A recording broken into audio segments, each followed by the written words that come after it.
हथियार लेकर के, लाठी डंडा लेकर के निकलते थे। एक दिन जिस बुढ़िया माई ने प्रचार किया था, उसने कहा कि अब शेर चला गया होगा। अब शेर ने उसी बुढ़िया माई का शिकार कर लिया। तो कहने का तात्पर्य यह है कि भगवान है नहीं है, हमारी नेत्रों से नहीं दिख रहे हैं, लेकिन भगवान है। हम न माने बात अलग है, लेकिन भगवान की सत्ता साफ साफ दिखाई दे रही है। कैसे दिखाई दे रही है? आप जगन्नाथ जी चले जाइए, मामूली कपड़े का भगवान का झंडा बनता है, कोई धातु का झंडा नहीं है कि बड़ा वजनी है, हवा में कैसे उड़ेगा। कपड़े का झंडा हवा के विपरीत दिशा में उड़ता है। जो लोग गए होंगे जगन्नाथ जी दर्शन पाए होंगे, 4 बजे सायंकाल जगन्नाथ जी का झंडा उतारा जाता है। और जो आदमी उतारने के लिए चढ़ता है वो सीधा ऐसे नहीं चढ़ता, उल्टा चढ़ता है, बड़े छोटे करता है। भगवान की ऐसी लीला, ये तो नित्य की बात हो गई। अभी जो सुनामी लहर आई थी 3-4 वर्ष पहले, सुनामी लहर में वैज्ञानिकों ने सौर कक्षा से देखना आरंभ किया कि जगन्नाथपुरी में जो सुनामी लहर आई है, इससे मंदिर को बहुत बड़ा खतरा होगा। उड़ीसा में एक शहर है गंजाम, जहां पर हमारे भैरव प्रसाद जी के भतीजे उमाशंकर जी रहते हैं। नगर से माने समुद्र तट से 40 किलोमीटर दूर रहत है, समुद्र के किनारे से 40 किलोमीटर दूर, और वहां से समुद्र का पानी उनके कारखाने में घुस गया। 40 फुट ऊंचाई से लहर चलत रहा भैया। अब भगवान जगन्नाथ जी का मंदिर समुद्र से 1 किलोमीटर।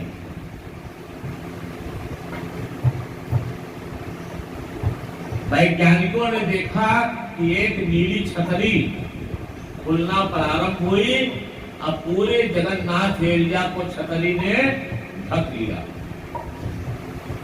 और सुनामी लहर बगल से जो पानी निकल गया।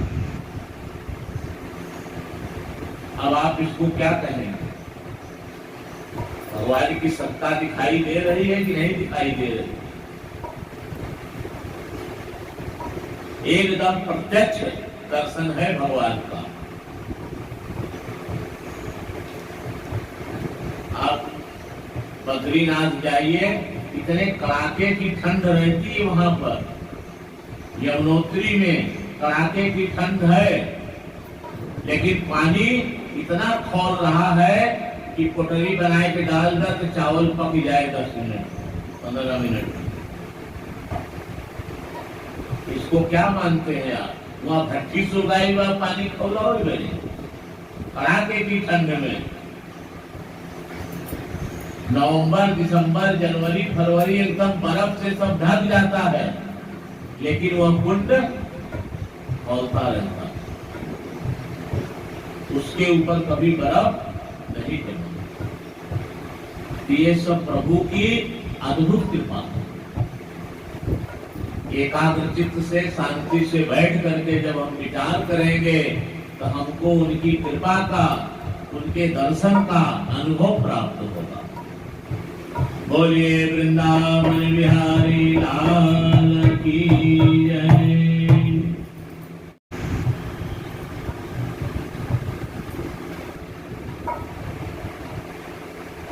अपने परिवार के साथ नाती पोता सबके लियाई के और बगीचा में गए। देखिए, अनिरुद्ध भगवान के पौत्र हैं और प्रद्युम्न भगवान के सबसे ज्येष्ठ पुत्र। तो अनिरुद्ध 25 साल के दिखाई देते हैं, प्रद्युम्न 50 साल के दिखाई देते हैं, लेकिन भगवान श्री हरि नारायण कन्हैया जी 15 साल के। रानियों को भ्रम हो जाता था, 15 साल के कन्हैया और 50-50 साल के बेटे। माने आप देव दर्शन करिए, सब जितने देवता हैं सब इतने से अधिक उम्र के, किसी को कोई दाढ़ी मोछा नहीं है, सब इसी सुकुमार अवस्था में है। परिवार को लेकर के बगीचे में गए। देखिए, सप्ताह में एक दिन व्यक्ति को ऐसा निकालना चाहिए कि परिवार बच्चों के साथ किसी ऐसी जगह जाए जहां पर वो सब चिंतन से रहित होकर प्रसन्न मुद्रा में वहां पर बच्चों के साथ खेले, जो कुछ है नाश्ता जलपान भोजन इत्यादि करे तो मन बड़ा प्रसन्न होगा। भगवान बच्चों के साथ गेंद खेल रहे हैं। अब भगवान को तो बच्चों को उपदेश देना है। उपदेश देना है क्या? खेलते खेलते बच्चे गेंद को फेंके और गेंद एक सूखे कुआं में चली गई। अब जब बच्चे वहां पहुंचे तो क्या देखते हैं, कुआं के अंदर एक बड़ा भारी सोने का गिरगिट पड़ा हुआ, सुनहरा रंग का, सोने का नहीं, सुनहरे रंग का गिरगिट कुएं के अंदर पड़ा हुआ है। तो बच्चों ने गिरगिट को छोटे छोटे कंकड़ पत्थर के टुकड़े मारना शुरू कर दिया। अब कुआं एक छोटी जगह होती है, अब वो गिरगिट बेचारा जाए तो जाए कहां जाए। कोलाहल मचा, भगवान आए, बच्चों को बगल किया, निकाला। अब गिरगिट जब भगवान का स्पर्श पाता है तो अपने वास्तविक रूप में आ गया। भगवान ने पूछा कि भैया आप कौन हो? वह व्यक्ति कहता है, मृगो नाम नगेंद्रो हम। हे प्रभु, मैं राजा नृग हूं। तो भगवान ने कहा कि आप गिरगिट कैसे बने? कौन सा कर्म आपने खराब किया था? राजा नृग कहते हैं कि प्रभु, मैं नित्य 1 लाख गाय का दान करता था। कितना?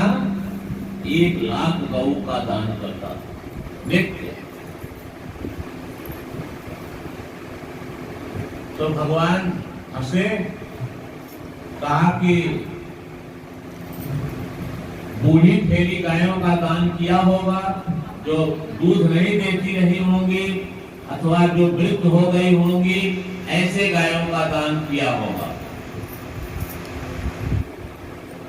तो राजा नृग कहते हैं कि पयस्वनी माने दूध देने वाली, हर तरह से सुंदर, देखने योग्य, सुसज्जित गाय का दान राजा नृग बता रहे हैं कि मैं कैसे करता था। पैर में चांदी का फूल, सींग में सोने का पत्तल, वस्त्र से आच्छादित करके और वर्ष पर्यंत उसके भोजन का इंतजाम करके गौदान करता था। तो राजा ने कहा, भाई काम तो आपने बड़ा सुंदर किया, तो फिर आप गिरगिट कैसे बन गए?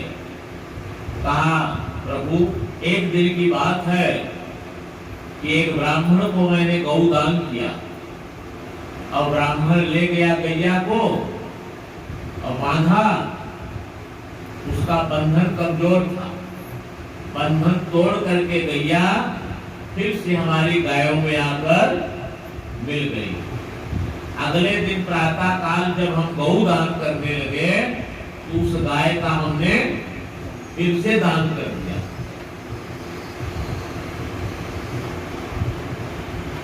तो जिसको वो गाय दान हमने किया वो लेके जा रहा था।